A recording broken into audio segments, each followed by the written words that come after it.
আসসালামু আলাইকুম এভরিওয়ান, কি অবস্থা সবার, কেমন আছেন সবাই? আশা করি সবাই অনেক বেশি ভালো আছেন। অ্যান্ড আজকে আমরা যাচ্ছি মালয়েশিয়া কুয়ালালামপুরে, এবং কেন যাচ্ছি, কি কারণে যাচ্ছি, ভিডিওর মাধ্যমে একটা একটা করে বলবো। মাত্র 2 ঘন্টা ঘুমানোর পরে সকালবেলা উঠে শামীম, মঈন, ইসমাইল চলে আসলো আমাকে এয়ারপোর্ট ড্রপ করার জন্য।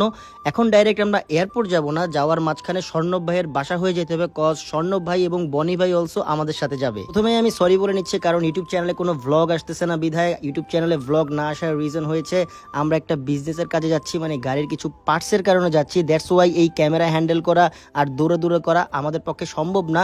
তাই চেষ্টা করতেছি আমি ফেসবুকের যে ভিডিওগুলো আছে সেগুলো কন্টিনিউ করে ফেলার। এলিভেটেড এক্সপ্রেস ওয়ে দিয়ে যেতে যেতে ট্রিপ ডিলের শাকিলও চলে আসলো, কারণ ওর কাছে আমার টিকিট, ভিসা। তো স্বর্ণব ভাইয়ের বাসার নিচে আসার পরে স্বর্ণব ভাইকে পিক করে আমাদের চলে যেতে হবে বনি ভাইয়ের বাসার নিচে। আর অলরেডি শাকিল আমাকে ট্রিপ ডিল থেকে আমার ভিসা এবং আমার যে টিকিটগুলো সেগুলো দিয়ে দিল। So thanks to trip deal. এবং বনি ভাইকে পিক করে আমরা রওনা হয়ে গেলাম এয়ারপোর্টের উদ্দেশ্যে। আর আজকে আমাদের ফ্লাইট 10টা 50 মিনিটে।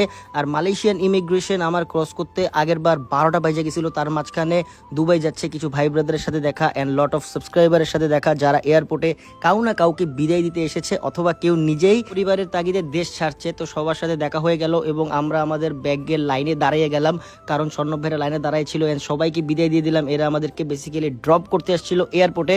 সকাল 10টা 50-এ যেহেতু ফ্লাইট, আমরা কিছুক্ষণ আগেই গিয়েছি, কারণ এয়ারপোর্টের মধ্যে সকালের নাস্তা করতে হবে। তাই অলরেডি আমরা আমাদের ব্যাগ ট্যাগ সবকিছু ডান করে আমরা চলে গেলাম উপরে নাস্তা করতে। আর সিটি ব্যাংকের আমেরিকান এক্সপ্রেস লঞ্চে যে স্বর্ণব ভাই যেই পরিমাণ খাবার খাইছে বাইরে ভাই, আমি একটা প্লেট শেষ করতে না করতে সে আরেকটা প্লেট নিয়ে আসে, কারণ উনি ভরপুর খায়। ভরপুর খাওয়ার পর এই খাবারগুলো যায় কই, এটাই আমার মাথায় কনফিউজড। অনেকেই ভাবেন যে আমি স্যান্ডেল পরে কেন বিদেশে যাই, কারণ হয়েছে যে জুতা খোলার যে একটা প্যারা থাকে বাংলাদেশ ইমিগ্রেশনের মধ্যে, এই প্যারাটা আমার খুব পেইন লাগে। তার মাঝখানে অনেক হসপিটালিটি পাইছি যারা এয়ারপোর্টের মধ্যে কর্মরত অবস্থায় আছে, অনেকের আবার বেল্ট খোলা লাগে। আমারও যদিও এই টাইমে বেল্টটা খোলা লাগছিল, এটাও আমার একটা পেইন লাগছে।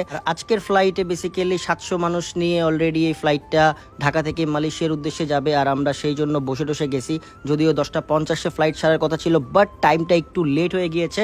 অলরেডি আমাদের 11:30 বাজে আমরা রানওয়েতে পৌঁছাই এবং ফ্লাই দিয়ে দিই মালয়েশিয়ার উদ্দেশ্যে। আর এটা ইউএস বাংলার নতুন এয়ারবাস, যেটা করে আমরা যাচ্ছি। অলমোস্ট 700 পিপল এটার ধারণ ক্ষমতা, আর অনেক মানুষ আর প্রচুর বাঙালি যাদের সাথে আমার এই ফ্লাইটে দেখা হয়েছে। তার মাঝখানে আমার মারাত্মক লেভেলের ঘুম পাইতেছিল, কিন্তু স্বর্ণব ভাই ডাইকে ডাইকে বলে আবার খাবার দিছে, তাড়াতাড়ি খায় নে। আমার মাথায় এইটাই আসে না যে স্বর্ণব ভাই এত খাবার খাই, খাবারগুলা যায় কই? তো ঘুমের থেকে উঠে দেখি মালয়েশিয়ার আকাশ দেখা যাচ্ছে। তার মাঝখানে আমরা 3জন মিলে লুডোর একটা ম্যাচ খেলে ফেলছি।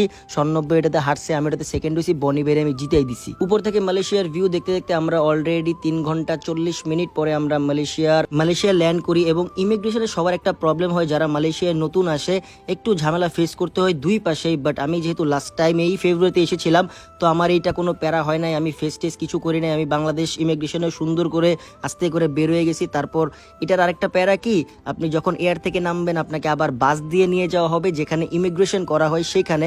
তো আমার ইমিগ্রেশন ডান এবং লাগেজগুলো নিয়ে আমরা এখন বের হওয়ার পালা। বাইরে আমার জন্য ওয়েট করতেছে ফাহিম ভাই। এই ফাহিম ভাই সেই ফাহিম ভাই, যখন আমি মালয়েশিয়ায় শিখছিলাম তখন আমাকে অনেক হেল্প করছেন। আমার ফেভারিট মনস্টার নিয়ে আসছে। আসলে মনস্টার আমার অনেক ভালো লাগে, দেশের বাইরে যখন যাই মনস্টার এনার্জি ড্রিঙ্কটাই আমি খাই। আর এখানে স্পিড মিটার দেখে 140 ধরে বসে আছে, তো বেশি আছেই। আর আমরা যাচ্ছি বুকিট বিনতাং, এখানে আমরা স্টে করবো। অলরেডি আমরা হোটেলের নিচে চলে আসছি, মনে হইতেছে সেই সকাল 6টার দিকে বাইরে হয়েছি, আর আস্তে আস্তে মানে সন্ধ্যা 8টা বেজে গেছে। তো আজকের ভিডিওটা কিন্তু এই পর্যন্ত। এই ভিডিওটা দেখার জন্য thank you so much. Next more video coming soon, be ready for that. YouTube চ্যানেলে ভ্লগ আসতেছে না, প্যারা নাই, চিল। ফেসবুকে আপনাদের সাথে কানেক্টেড থাকার চেষ্টা করব। ততক্ষণ পর্যন্ত ভালো থাকবেন, সুস্থ থাকবেন, আল্লাহ হাফেজ।